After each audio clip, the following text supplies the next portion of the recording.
एक मूड खराब करने वाला मैच था ये, क्योंकि पहले 4 ओवर्स में ही पता चल गया कि मुल्तान सुल्तान्स के बस की ये बात नहीं है।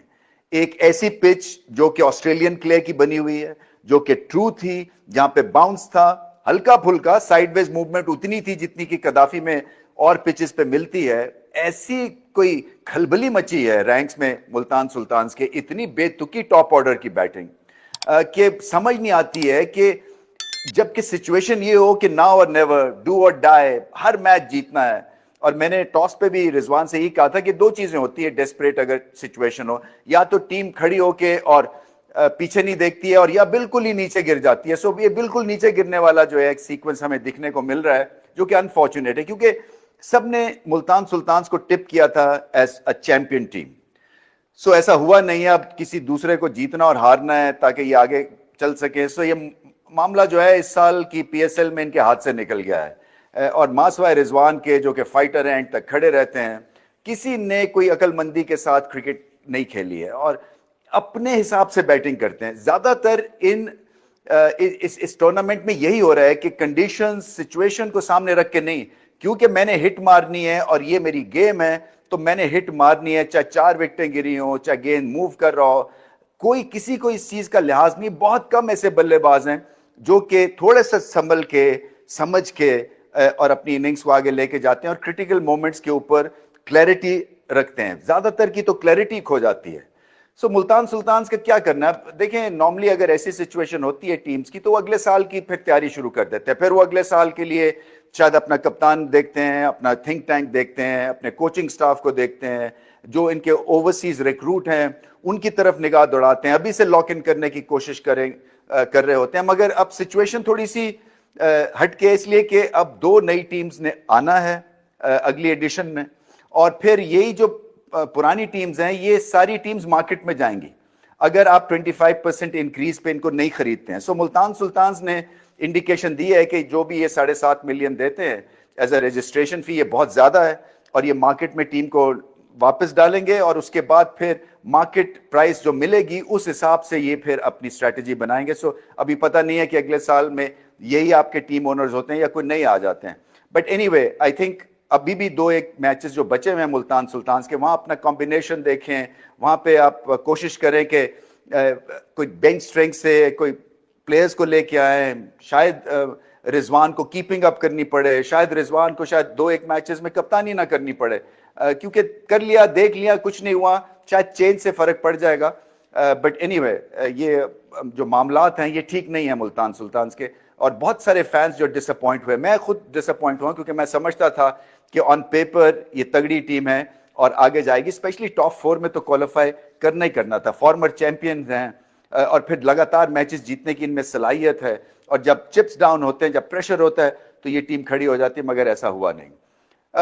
कोयटा ग्लैडिएटर्स का जो ना वो अपवर्डली मोबाइल है, बहुत ही अच्छी क्रिकेट खेल रहे हैं, तीसरा मैच इकट्ठा है लगातार ये जीते हैं। साउथ शकील की कप्तानी ठीक है, इन पिचेस पे इनके बॉलर्स ने बहुत ही अच्छी बॉलिंग की है।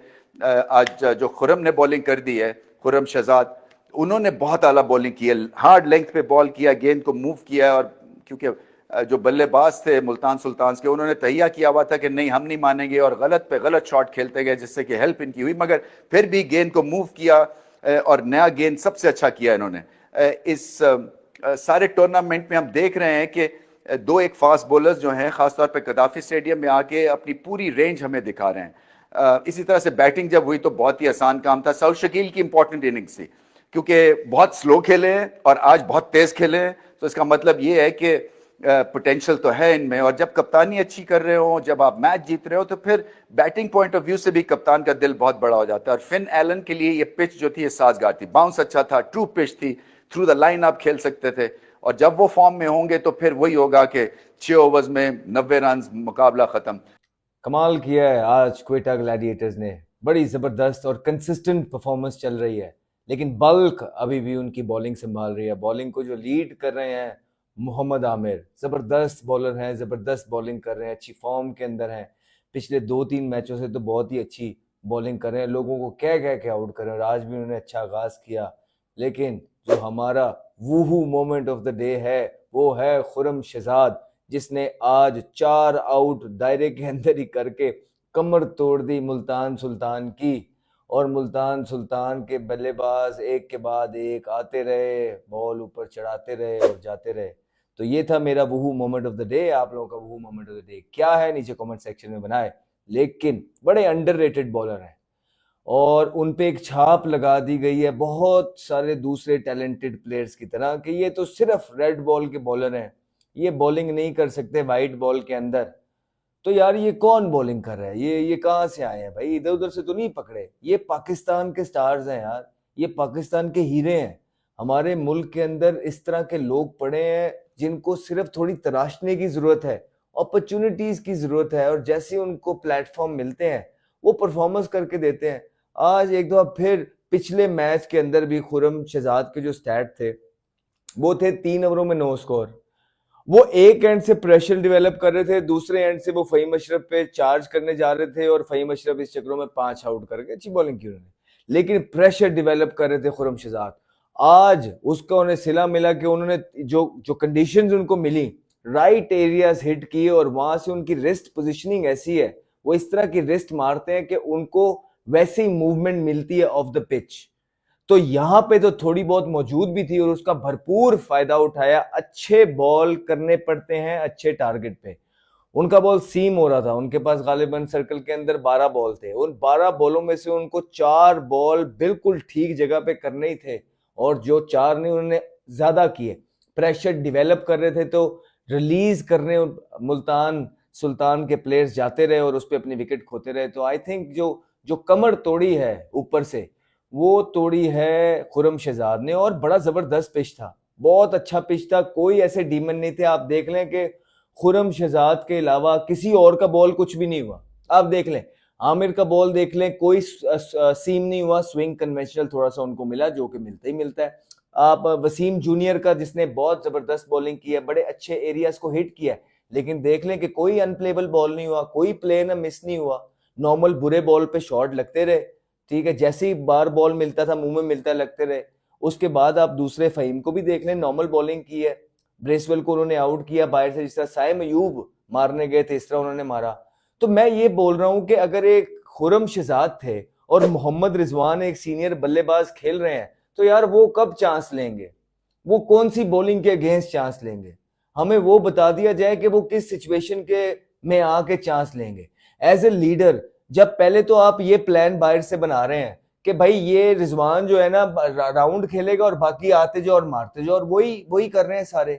यासिर खान आते मारते जाओ, उसने वो किया, उस्मान खान आया मारा वो किया, कामरान गुलाम आया मारा वो गया, इफ्तिखार आया मारा वो गया, फॉरनर आपका आया मारा वो किया। वो इसलिए क्योंकि प्लान ही यही है कि रिजवान ने तो नहीं मारनी है, रिजवान तो मार ही नहीं रहा है, तो स्कोर तो बढ़ाना है। जब वो स्कोर बोर्ड की तरफ देखते थे तो जो स्कोर चढ़ नहीं रहे होते थे, तो रिजवान की तरफ रिजवान को बॉल मिलते हैं वो उसी तरह खुल जाता है, बीच में चौके वाले बॉल भी मिलते हैं वो यूं खुल जाते हैं, यहाँ पे वो यूं करके मिड ऑफ की तरफ सिंगल ले लेते हैं। भाई ये कौन सी क्रिकेट है यार। हमने तो यही सुना है कि जो लीडर होता है वो लीड करता है फ्रंट से, जरा सी कोई इस तरह की कंडीशन सिचुएशन आती है तो एक आधा तगड़ा ओवर लगाता है, वो मारता है कोई यार इधर से एक्स्ट्रा कवर मारता है, ये निकल के जो वो चक्कू चलाते हैं वो भी नहीं आज चलाया, आज तो कुछ भी नहीं किया। यार ये तो नहीं है क्रिकेट।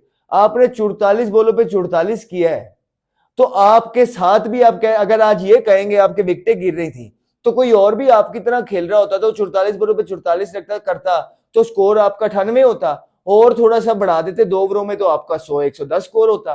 तो भाई आपने वह बहुत अच्छा खेल के भी आपके साथ कोई खड़ा होता आपकी तरह का ही, तो आपने 110 स्कोर करना था। तो भाई आपने किया ही नहीं कुछ, आप अटैक ही नहीं करते हैं। आपको वो पर्पल कैप की जो है ना लालच पड़ी हुई है, उसके चक्रों में आपने पूरी मुल्तान सुल्तान टीम को तितर बितर करके रख दिया।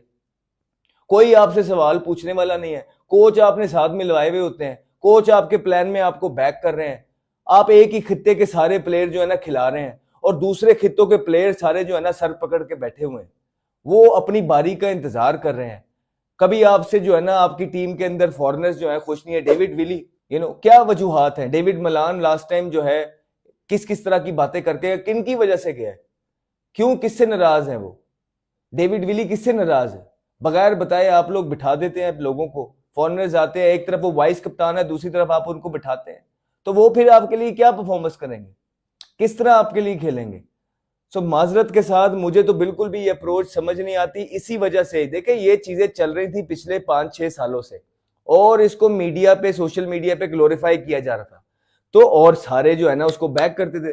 तो हमने आगे आपको ये सारी चीजें बताई हैं कि टीम के अंदर चल क्या रहा है, प्लेयर क्या कर रहे हैं, किस तरह कैंपेन चलाते हैं, किस तरह जो है ना ये अपने लिए खेलते हैं, टीम को पीछे छोड़ देते हैं, और इन द एंड इवेंचुअली कहते हैं जी हमने तो इतना कर दिया, बाकी टीम ने कुछ नहीं किया। भाई बाकी टीम कैसे करेगी? टीम को तो आधी से ज्यादा आप आउट करा देते हैं। तो आज फिर आपने वही किया और आपको सही जो है ना आज फिर रन मिला है। तो इसी तरह आप करते रहिए, चीजें बिल्कुल ठीक कर रहे हैं आप, वेल डन। पूरी मुल्तान सुल्तान की टीम को आई थिंक इट्स टाइम, जरा अली तरीन साहब को उनको ये देखना चाहिए कि विद इन द ग्रुप क्या चल रहा है, उनकी टीम के अंदर क्या एटमोस्फेयर है। जरा थोड़ा सा ऑनेस्टली हर बंदे के पास जाके जरा पूछिए कि यार क्या वजूहात बनी, और जरा थोड़ा कॉन्फिडेंस दे के उनको, इतना फ्रीडम दे के पूछिए कि वो आपको सच्ची बातें बताएं कि मुल्तान सुल्तान के डगआउट के अंदर आखिर चल क्या रहा है, ड्रेसिंग रूम के अंदर आखिर चल क्या रहा है, प्लेयर्स किस चीज की शिकायत कर रहे हैं, प्लेयर्स किस चीज से डिस्टर्ब्ड हैं। और हमने आपको पहले ही बोला था कि जिस तरह की इनिंग्स आपके कप्तान खेल रहे हैं, और उसके बाद जिस तरह की वो कॉन्फ्रेंस में आके ही selling out all the players, और उनको जो है ना बिल्कुल छोड़ के मैदान जंग में वो जा रहे हैं कि जी इसकी वजह से ये हो गया, बॉलर्स ने ये कर दिया, फील्डर्स ने ये कर दिया, बैट्समैन ये कर रहे हैं, एक दफा उन्होंने अपना नाम नहीं लिया। तो यही होता है फिर आपकी ड्रेसिंग रूम के अंदर रिस्पेक्ट खत्म हो जाती है, और यही पाकिस्तान टीम के अंदर बाबर और रिजवान के साथ हुआ, और अब रिजवान के साथ फिर से बाबर के साथ यही हो रहा है। अनादर घटिया day of cricket for Multan Sultan. और फ्रॉम द डे वन जिस दिन से इन्होंने स्क्वाड पिक किया है, अगर आप मेरा पहला व्लॉग देखें जाके, जब ड्राफ्ट में मुल्तान सुल्तान ने ये स्क्वाड पिक किया था, तो मैंने उसी दिन ये बात की थी कि यार इसका ना कोई सर नज़र आ रहा है, ना कोई पैर नज़र आ रहा है। ओवरसीज पिक्स इनकी बहुत बेहतर हो सकती थी, रिटेंशंस बहुत बेहतर हो सकती थी, लोकल कोर बहुत बेहतर हो सकती थी। अब मुझे ना कहीं मैं इसका जिम्मेदार मोहम्मद रिजवान को नहीं ठहरा रहा। जितनी मैंने मोहम्मद रिजवान के साथ क्रिकेट खेली है, ये मुझे उनका पिक किया हुआ स्क्वाड नहीं लग रहा। मुझे कहीं ना कहीं लग रहा है कि आई डोंट नो, ये उनकी चॉइस ऑफ ओवरसीज प्लेयर्स या लोकल प्लेयर्स मुझे नहीं लग रहे। ऑब्वियसली न्यू मैनेजमेंट आई है, न्यू ओनर आए हैं, न्यू कोचेज आए हैं, आई डोंट नो उनका क्या रोल है सिलेक्शन में, या मोहम्मद रिजवान, जिस मोहम्मद रिजवान के अंडर मैंने मुल्तान सुल्तान में क्रिकेट खेली थी, वो तो बहुत डोमिनेट थे भाई। मैंने 4 डिफरेंट कैप्टन्स के अंडर पीएसएल में क्रिकेट खेली है, मोहम्मद रिजवान के कोई करीब भी नहीं था जितने वो डोमिनेट थे और जितने वो अथॉरिटी वाले कैप्टन थे। बट इस साल एक तो पाकिस्तान की सिलेक्शन के टाइम भी उन्होंने एक प्रेस कॉन्फ्रेंस में आके बोला कि जी बहुत सी चीज़ें मेरे हाथ में नहीं है। तो मुझे ऐसा लगता है कहीं ना कहीं अगर उन्होंने मुल्तान सुल्तान से भी अलहदगी आगे जाके इख्तियार की, तो ये बात वो फिर कहेंगे कि मेरे हाथ में बहुत सारी चीज़ें नहीं थी। तो भाई अगर आपके हाथ में पाकिस्तान के टॉप 2-3 क्रिकेटर होने के बावजूद चीज़ें नहीं हैं, तो फिर आप रिज़ाइन क्यों नहीं करते हो यार? आप रिज़ाइन करो कैप्टनसी से। आप कितनी परफॉर्मेंसेज हैं पीएसएल में या पाकिस्तान के लिए, आप वैसे ही खेलते रहोगे। पाकिस्तान में कोई क्यों अपनी डिग्निटी नहीं दिखाता? अगर पाकिस्तानी टीम में आपको आपके मतलब के प्लेयर्स नहीं मिलते, अगर मुल्तान सुल्तान में भी आपको आपके मतलब के प्लेयर्स नहीं मिल रहे, तो कप्तानी छोड़ो यार, फिर as a player Khelo. But overall अगर मुल्तान की परफॉर्मेंस आज के मैच में, तो दिल ही नहीं कर रहा यार, कसम से दिल ही नहीं कर रहा। बड़े बातें आ रही थी सामने, आज मैं देख रहा था डिफरेंट सोशल मीडिया पे, जी 2021 में ये हुआ था, 5 मैच हारे थे 4। भाई मैंने पिछले व्लॉग में भी कहा था, इस टीम में वो कैरेक्टर नहीं है, इस टीम में वो पावर ही नहीं है, इस टीम में वो फॉर्म ही नहीं है, इस टीम में वो कॉम्बिनेशन ही, वो प्लेयर नहीं है जो ये 2021 वाली मिसालें दे रहे थे ना, कि वहाँ भी 5 मैच हारे थे फिर कम किया था। एक तो उसमें गैप आ गया था, जब आपकी हो सकता है जब हम पाकिस्तान में खेल रहे थे 5 मैच हारे थे, अगले 5 मैच होते हम उनमें से भी 4 हार जाते।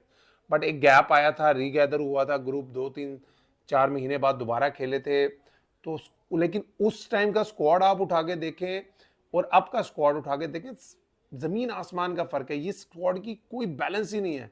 ये ओवरसीज प्लेयर्स आप देखें, जो आज भी एक प्लेयर खेल रहा था, शे हॉप की कोई फॉर्म T20 क्रिकेट में नहीं है। डेविड विली इंटरनेशनल क्रिकेट से रिटायर्ड हो चुके हैं, पूरे टूर्नामेंट में आउट ऑफ फॉर्म नजर आया है। जॉर्डन को इन्होंने 1-2 मैचों की बैड परफॉर्मेंसेस पे ऐसा बाहर बिठाया कि उसके बाद खिलाया ही नहीं। वो मेरी समझ से बाहर है कि क्या कॉम्बिनेशन बनाने की। ब्रेसवेल आपने पूरा टूर्नामेंट खिला दिया विदाउट एनी परफॉर्मेंस। और भाई 10 रन के ऊपर आपने पता नहीं क्या ब्रेसवेल को सोच के प्लाटिनम पिक में लिया था। भाई आप न्यूजीलैंड में थोड़ी खेल रहे थे, आप पाकिस्तान में खेल रहे थे। और आपको पता है हिस्ट्री में पाकिस्तान में जो ऑर्थोडॉक्स ऑफ स्पिनर होता है उसके लिए कुछ नहीं है। ये ब्रेसवेल से फिर तो बहुत बेहतर बॉलर साजिद खान है, यहाँ पे कोई सिल्वर की सबसे निचली कैटेगरी में भी उसको नहीं खरीदता, बिकॉज एवरीवन नोज कि पाकिस्तान की पिचों में ये जो ऑर्थोडॉक्स ऑफ स्पिन है इसका कोई काम नहीं। आपने प्लैटिनम कैटेगरी में ले लिया जब आपके पास बहुत बड़े बड़े तगड़े प्लेयर अवेलेबल थे यार। अगर आज मुल्तान की ये हालत हो रही है ना, इसका सबसे बड़ी जो जिम्मेदारी पड़ती है ना वो मुल्तान के कोचेस पे, उसके ओनर पे। ये जो आपने सडन 360 डिग्री चेंज किया ना टीम को, आपने मुल्तान की हिस्ट्री रही है कि जितने इनके पास परफॉर्मर रहे इन्होंने उठा के बाहर फेंका है, चाहे वो अब्बास अफरीदी हो, चाहे वो अली डेजी हो, चाहे वो एहसान उल्लाह हो, चाहे वो खुशदिल शाह हो, चाहे वो रायली रोसो हो, कोई भी प्लेयर हो यार। आप ऐसे 6-7 प्लेयर्स, 7-8 जो आपके तगड़े मैच विनर्स रहे हो, जो player of the tournament level की परफॉर्मेंसेस जिन्होंने आपके लिए पिछले 3-4 सालों में दी हो, आप कैसे सबके सबको उठा के बाहर करोगे? जब सबके सबको आप कैटेगरी का बहाना लगा के बाहर निकाल के फेंक दोगे ना, फिर आपकी टीम डिजर्व करती है ये जो आज एम्बैरसिंग और बेइज्जती आपकी टीम की हो रही है ना। 80 रन या 89 रन पे आपकी टीम आउट हुई और थप्पड़ मार मार के उन्होंने 6.5 ओवरों में रन चेस किए विदाउट एनी लॉस। आप तो ये भी नहीं कह सकते pitch was like that, pitch was like that. Saud Shakeel और फिन एलन ने आपको खेल के बताया कि भाई पिच में कुछ गलत नहीं था, आपके प्लेयरों की एबिलिटी इतनी है। जब आप स्क्वाड पिक कर गलत करते हो, आपकी ना वो ईमानदारी नहीं होती। ये जो कोचिंग पैनल में बैठे हैं, रहमान भाई बैठे हैं यार, बड़े ईमानदार कोच हैं, वो आकर बताएं क्या ये उनकी मर्जी की टीम है? मुझे नहीं लगती उन लोगों की मर्जी की टीम। ये कौन वहां पे आके डिक्टेट करता हूँ? अगर कोई डिक्टेट कर रहा है, कोई ओनर साइड से डिक्टेशन हो रही है, then coaches needs to respond. या इस मुल्क में हर किसी ने सिर्फ जॉब सैलरी के लिए करनी है? अच्छी भली बनी बनाई टीम यार। देखें हमारे ना, मेरे इमोशंस अटैच है मुल्तान सुल्तान्स के साथ। मैं 4 फ्रेंचाइजों से क्रिकेट खेला हूँ, मगर मेरी इमोशंस जो अटैचमेंट है ना इमोशनल, वो सिर्फ मुल्तान सुल्तान्स के साथ है। एक तो काफ़ी टाइम खेला हूँ, I belong to a city of Multan जहाँ से बहुत कम क्रिकेटर्स आगे निकले हैं, तो एक इमोशनल अटैचमेंट अपनी टीम के साथ होती है। यहाँ के लोगों का मैं पैशन देखता हूँ टुवर्ड्स मुल्तान सुल्तान, और लोग बात कर रहे हैं हमसे आके कि यार ये मुल्तान सुल्तान का क्या हाल कर दिया है, ये जो ओवरसीज प्लेयर खेल रहे हैं कि आधों को तो हम जानते ही नहीं है कि ये कहां से पिक करके लेके आए हैं। यार इतना ग्रुप ऑफ ओवरसीज प्लेयर्स आपके पास ड्राफ्ट में अवेलेबल था, आपने क्या पिक किया? आपने अपने 7-8 परफॉर्मेंस जाने दिए। दो ऑन दी अदर हैंड, अगर आप कोयटा ग्लैडिएटर को देखें ना sir, they should be thankful to Karachi Kings. उनको कराची किंग्स का जितना शुक्रिया अदा करना चाहिए ना वो काम है कि वो जो मैच कराची किंग्स ने जीता हुआ ना, प्लेट में डाल के जो दिया ना कोयटा ग्लैडिएटर को।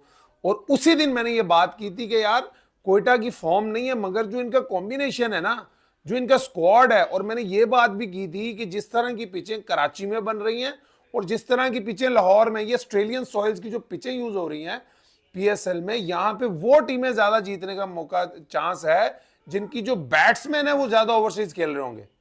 इस वक्त 4 के 4 जो ओवरसीज बैट्समैन है वो कोयटा ग्लैडिएटर में खेल रहे हैं।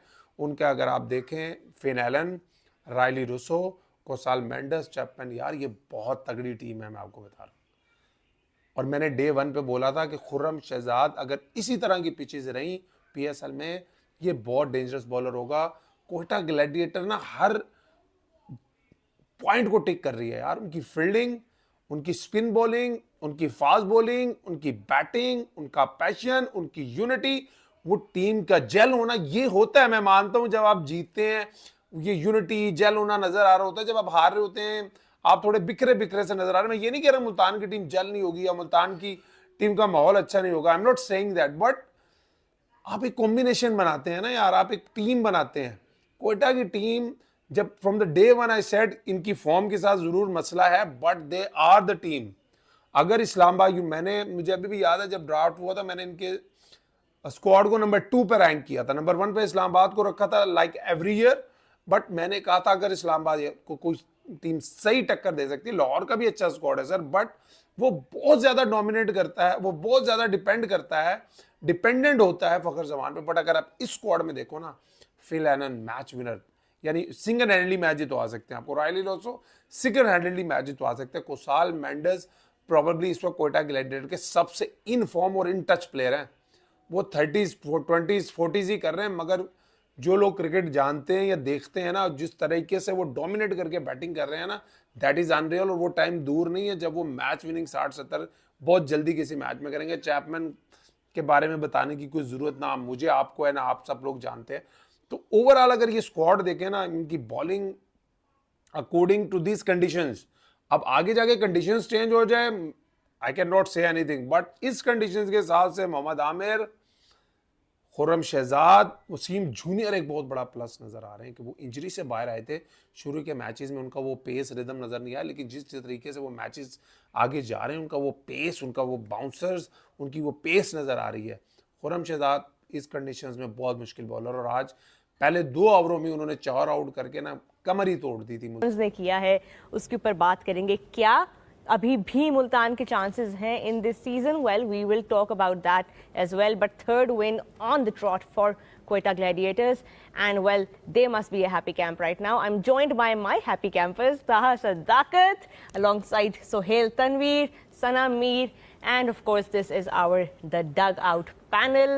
Taha, do you remember, because हमें एक दिन का गैप आया ना बीच में, तो थोड़ा सा हेजी हो रहा है, क्या प्रेडिक्शंस थे, कौन जीता? ऐसा क्या किया आपने छुट्टी वाले दिन जो चीजें हेजी हो रही हैं? रिलैक्स किया ना, रिलैक्स करने से थोड़ा ना, अब मुझे वापस गेम में आना है। किसकी क्या प्रेडिक्शन थी? I think Suhail was, I think Suhail भाई वाज द ओनली वन जिन्होंने थोड़ी सी ऑप्टिमिज्म दिखाई थी मुल्तान के लिए, हमदर्दी भाई दिखाई थी थोड़ी सी। मैंने कहा चले कोई नहीं, और तो मैं ही जाता हूँ अपनी एक्स टीम के साथ, लेकिन नहीं भाई, बिकॉज मैं यूजुअली मैं करता हूँ ऐसी प्रेडिक्शंस, पर उस दिन मैंने रिस्क नहीं लिया था। मुझे लगा था कि क्वेटा जिस स्पीड पे चल रही है, मुझे लगता नहीं था कि मुल्तान उनको हरा पाएगी, and as we all saw, मतलब लिटरली एक के बाद वॉक इन द पार्क थी ये तो। बिल्कुल एक के बाद एक ना बड़ी स्पेशल विंस क्वेटा ग्लैडिएटर्स की तरफ से हमें देखने को मिल रही है। बस सुहेल, आज ऐसा क्या हुआ कि अ टारगेट ऑफ 90, जिसमें हम मुल्तान की बैटिंग के लाइनअप को अगर देखें, रिजवान के अलावा nobody else seems to stick out there, you know, कोई पार्टनरशिप नहीं बन सकी, कोई प्लेयर, हार्डली कोई प्लेयर्स जो हैं वो डबल डिजिट्स में पहुंचे हैं। मेरा ख्याल है सिर्फ मोहम्मद रिजवान पहुंचे हैं जी, और नीचे से उसामा मीर के 11 रन थे। ऐसा क्या था आज पिच में?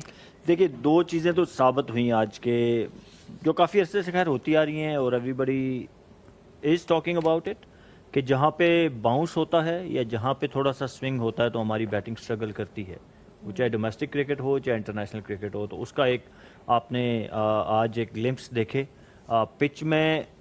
सिर्फ जो एक्स्ट्रा एक चीज़ थी जो मतलब मैं कहूँगा कि जो हमारी पिचेस के हिसाब से नहीं है, वो बाउंस था, थोड़ा सा बाउंस एक्स्ट्रा था। सारे डिसमिसल मैं सिर्फ आज के मैच की बात नहीं करूँगा, आप सारे मैचेस लाहौर के उठा के देख लें, तो यहाँ पे नॉर्मल जो लाहौर का पिच होता है उससे थोड़ा सा बाउंस ज़्यादा हो रहा है। जो बैक ऑफ लेंथ पे, हार्ड लेंथ पे हिट हो रहा है बॉल, वो थोड़ा सा राइज कर रहा है और तेज़ आ रहा है। उसी में हमारे बैट्समैन जो हैं वो लेट हो रहे हैं। आपने बहुत सारे डिसमिसल देखे होंगे जो कि कैच हुए हैं, वो चाहे कीपर के पास गए या इनर सर्कल में खड़े हुए या बाउंड्री पे, but mostly dismissals are caught. 7 catches. Problem यही हो रहा है कि वो जो बॉल का जो बाउंस है वो बैट्समैन असेस नहीं कर पा रहे, उस हिसाब से अपने आप को एडजस्ट नहीं कर पा रहे। मोस्टली बॉल्स मिडल की बजाय बल्ले के टॉप पे लग रही हैं। अगर आप मुल्तान का लो मोरल और वीकनेसेस अपनी जगह पर, आप कह रहे हैं कि एक बॉलिंग विकेट की एक सपोर्ट भी मिल रही है क्वेटा को, जो नहीं खाली क्वेटा को नहीं मिल सबको रही है, बट एडजस्ट आपने करना होता है। तो क्वेटा इसलिए मैं कह रहा हूँ क्योंकि उनका एक सेटल्ड बॉलिंग अटैक है ना, जो बहुत ज्यादा। पिछले 3 मैचेस अभी आपने कहा ना 3 बैक टू बैक, तो वो 3 मैचेस आप देखेंगे तो बॉलिंग ने जितवाए हैं। बिल्कुल 140 उन्होंने डिफेंड किया, आज उन्होंने 70-80 पे आउट कर दिया। So every match one by the bowling. और हर दूसरे मैच में सना, ये नहीं कि कोई एक बॉलर है जो सारे मैचेस पे परफॉर्म कर रहा है। कभी आमिर स्टेप अप कर रहे हैं, फहीम अशरफ अपने स्पेल्स दिखा रहे हैं। आज खुर्रम शहजाद का जो स्पेल था, 4 wickets for him, giving away 23 runs, and बीच में अबरार अहमद की तरफ से भी कॉन्ट्रीब्यूशंस आई। So it's looking like every bowler is stepping up and you know contributing to the success of the team. बस क्वेटा की बात शुरू होती है और मैं सऊद शकील की कैप्टनसी की तारीफ शुरू कर देती हूँ। You have to start there. जब टीम अच्छा नहीं कर रही होती तो हम अक्सर कप्तानी पे जिक्र करते हैं, तो बहुत जरूरी होता है कि जिस वक्त एक टीम अच्छी जेल हो रही हो तब भी लीडरशिप को डिस्कस किया जाए। जिस वक्त एक टीम का एनवायरनमेंट सही होता है, आपकी डायरेक्शन सही होती है, आपकी जो प्रायोरिटीज हैं टीम के अंदर वो ठीक होती हैं, सबको अपने रोल्स पता होते हैं, प्लेयर्स सिक्योर होते हैं, वो अच्छा फील कर रहे होते हैं, कंट्रीब्यूट करना चाह रहे होते हैं, तो इस तरह की शक्ल निकलनी शुरू होती है। पिछला मैच भी अगर आप खुर्रम शहजाद का देखें तो 3 ओवर्स में एक मेडन 9 रन देके 2 खिलाड़ी आउट किए।